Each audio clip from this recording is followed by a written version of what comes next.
Hollywood's good at making us think their old shit is new. They keep pulling the old, it's not a remake, it's a reimagining. And their newest idea is to cast the leads as a different ethnicity or gender. I mean, the Ghostbusters remake was fair enough, those were very funny women, but an all-female Ocean's 11? No. Unsurprisingly, most of these ideas have been anywhere from bad to hilariously bad. But it's great publicity because this is the internet, so everything's black and white. So if you like these films, you're a white knight beta cuck. And if you hate these films, you're a sexist pig. Because wanting everyone to be manly isn't manly, and the fact that Dr. Frankenfurter was a white man was what was really holding us back as a society. My point is, Indonesia was a bunch of sexist cucks before we were. Is something distracting? There were some movies, terrible movies, movies so awful, no one would touch. Then came a Matthew, sad little Matthew. Matthew decided these movies to watch. For every good movie, there's at least 10 bad. Matthew gonna drag himself through the crap to find the worst ones there are to be had. Today's episode, Lady Terminator. Hello, Internet. I'm called Matt, and allow me to cast your mind back to a dark time. Before the Internet. America was in a little Cold War with the Soviet Union. And with no internet and strict supervision over American imports, big American blockbusters weren't making it to smaller countries. Thus, they got films like Turkish Star Wars and Korean Tron to fill the void. But look at me going on. You know this stuff. You all watch This Exists, right? And if you don't, you should. It's more popular and better than this show. These films, generally speaking, were very poorly made and often featured very little of the original film's plot. Among these mostly Turkish knockoffs was one rather interesting title, the 1989 Indonesian film Lady Terminator. Now, technically Indonesia wasn't part of the Soviet Union, but it wasn't quite experiencing the prosperity America was at the time. The film is obviously a knockoff of James Cameron's groundbreaking sci-fi action film Terminator from 1984, though the plot definitely has more Ghostbuster vibes, or at least Sigourney Weaver's subplot in Ghostbusters. And we all know how Lady Ghostbusters went. Pretty decently, all things considered. I mean, it made money, and it reviewed fairly moderately. I mean, really, it was studio involvement that killed the project. Get on with it! Right. Lady Terminator was directed by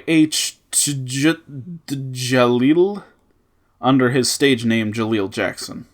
Jackson directed films through 1995, though none so obviously ripped off from another property, and none as popular in the West. Wonder if maybe there's a correlation. His next most popular movie is called Dangerous Seductress, a film with the same basic plot as Lady Terminator. Hey, no spoilers.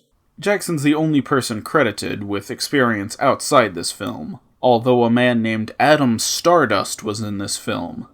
There's someone who deserves to have a career on his name alone. The film's gone under some other names over the years, including Terminator Woman, Snake Terminator the Snake Winch Dies Twice, Nasty Hunter, and,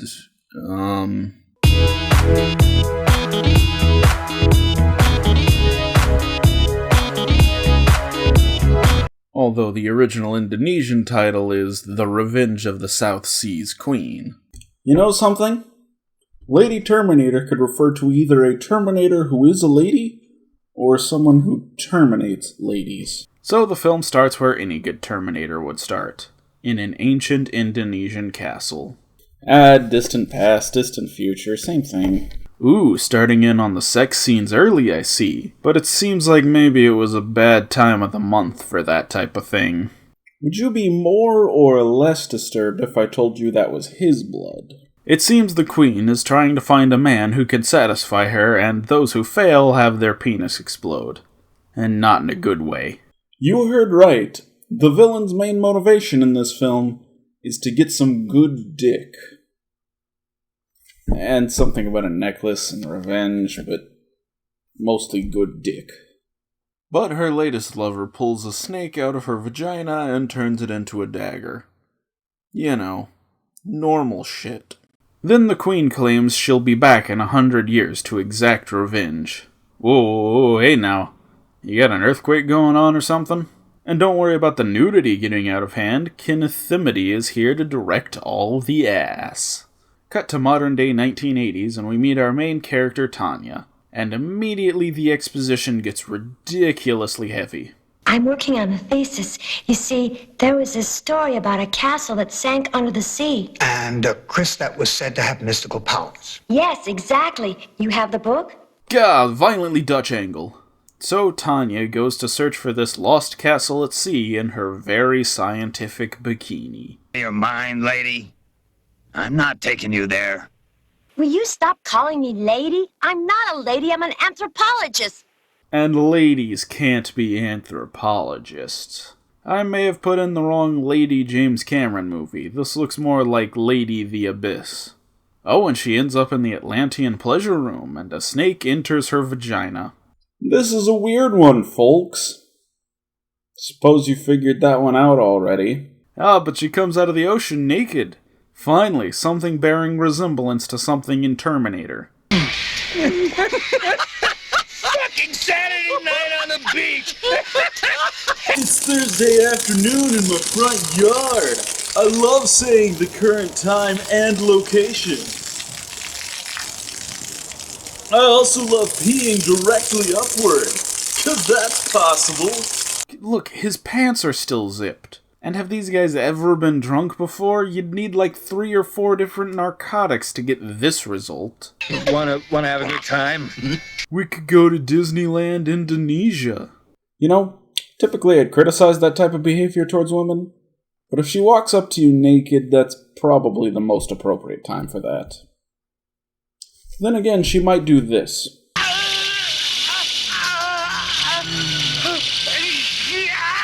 Then the LT-800 breaks into a hotel room because there's a painting of the woman she's possessed by, I think? And geez, do Indonesian hotels come that fully stocked? Well, now I know where I'm going for my next vacation. Somewhere with good booze. Probably not Indonesia. Evening, what are you having? Beer. You know, that beer brand beer. Then the real star shows up. Adam Stardust. Hey, Snake, I'm not on duty. And his character is named Snake? Suddenly I'm watching Lady Escape from New York. Anyways, this is the story of how Max met his dead wife. Max is an American police officer, or possibly a British police officer based on the bar he was in, working in Indonesia. He's sort of Lady Kyle Reese, because he's the hero of the movie, so it makes sense to not introduce him until the 20-minute mark. And if he's Lady Kyle Reese, then meet Lady Sarah Connor. Wait. This is Erica, an Indonesian girl who serves as the main love interest, because Lady Terminator needs her necklace. Oh yeah, Arnold Schwarzenegger, you're not. Ah, I get it, because it's a rip-off of a Schwarzenegger movie. I can't tell if this is the same place from Chopping Mall, or if that's just how every mall looked in the 80s. You know what they say, you've seen one, you've seen 'em all.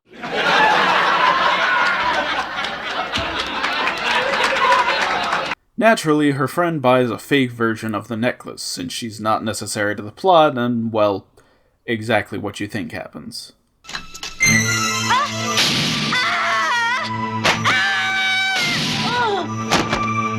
She fired a single shot from an Uzi? That's what Uzis are for. Then we get back to Max and the other police, and man, every scene of dialogue with these guys is so awkward. I've heard of the ultimate blowjob, but, this is too much. It's like they want to be charming, but something got lost in translation. How can a human being do this? Oh, very easily. First, you take their pants off. Yeah, okay, cut it out. I don't want to know about it. Then, because Erica is a rock star, we get a rock montage. Pretty sweet jams, though.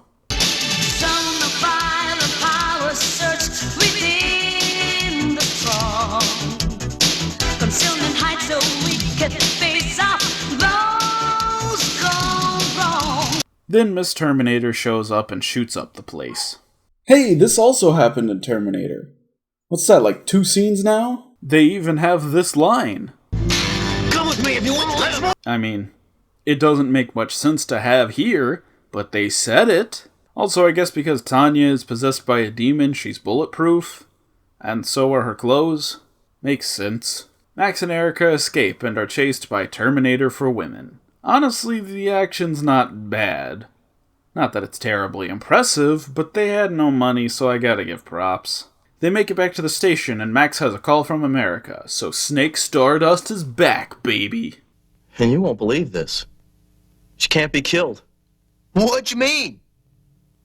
If it bleeds, it dies. Hey, that's almost a Schwarzenegger quote. Not from Terminator, but, you know. Then a wise old Asian man shows up and explains the plot. That evil is using this to track you down. That woman cannot die because she has the spirit of the South Sea Queen. Your great-grandfather Elias was the 100th husband of the evil queen. Oof, 100th husband? At some point you gotta accept that you're the problem. Honestly, the first time I watched this, I was with some friends, and I must have been in the restroom or something when this character showed up, because I missed him completely, and I still understood what was happening. Well, as much as you can understand what's happening in this movie. What I do remember is Tanya driving her car into a police station and shooting up the place. I remember it in Terminator, where it was much better. And does her Sea Queen magic give her unlimited ammo? Because this scene lasts like 10 minutes and she keeps shooting.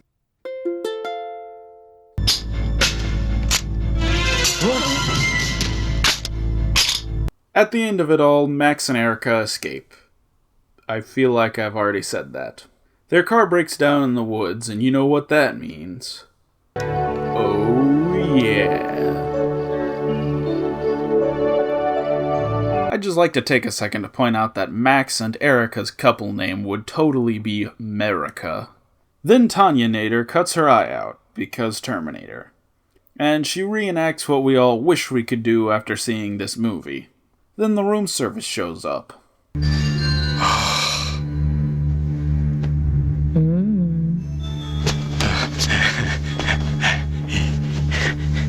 I can't even complain, that's the most accurate thing in the movie.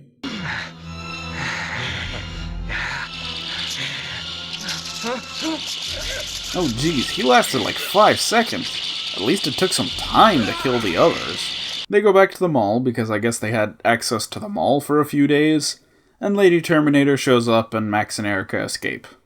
Again. Also, it's night again, even though the last scene she was getting breakfast. A helicopter flies in and Snake's back! I feel like I keep skipping over most of the third act in my reviews, but that's because there's nothing to talk about. They shoot each other and shit blows up, but it's been very well established that she's invincible. Not well established, however? She has laser vision. Why were you carrying a fucking gun if you have laser vision? At least the pilot gets this touching eulogy. Tom, my buddy. We're shooting, and we're shooting, and we're shooting, and oh look! Zool's chasing Erica to the top of a tower. But Erica pulls out the vagina snake dagger, and hasta la vista, baby. Hashtag good joke, hashtag not forced at all. God, Vagina Snake Dagger sounds like the worst grindcore band. Also, like, Tanya was just some exchange student who wanted to study local mythology, and now she's dead. They didn't even break the evil spell or anything, they just stab her and she dies. And that was Lady Terminator. Holy shit. Apart from a few scenes, there's basically nothing to connect us to Terminator. It's so bizarre and convoluted, though it's considerably more grounded than any Turkish ripoff. Would I recommend it? Maybe. There's some goofy parts, and if you're into just really weird shit, yeah, why not? But for anyone else, this is probably worth skipping. Besides, everyone knows the sequel, Lady Judgment Day, is so much better. Anyways, I'm Matt, and this is Matt's... Hey Matt, I need you to... Oh. Well, hello there.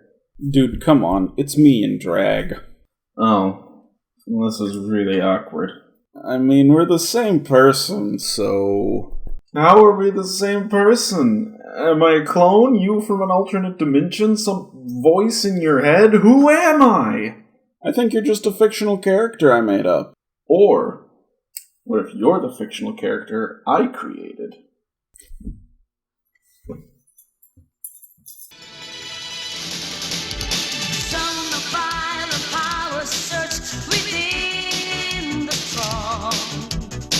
Concealment heights so we can face off those gone wrong. Free to roam the wide streets of lies and anger.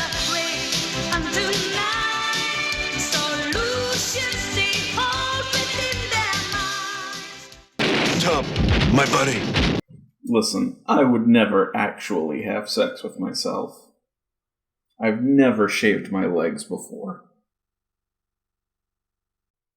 Of course I'm out of battery. Of course I'm fucking out of battery. Of all the days to run out of fucking battery.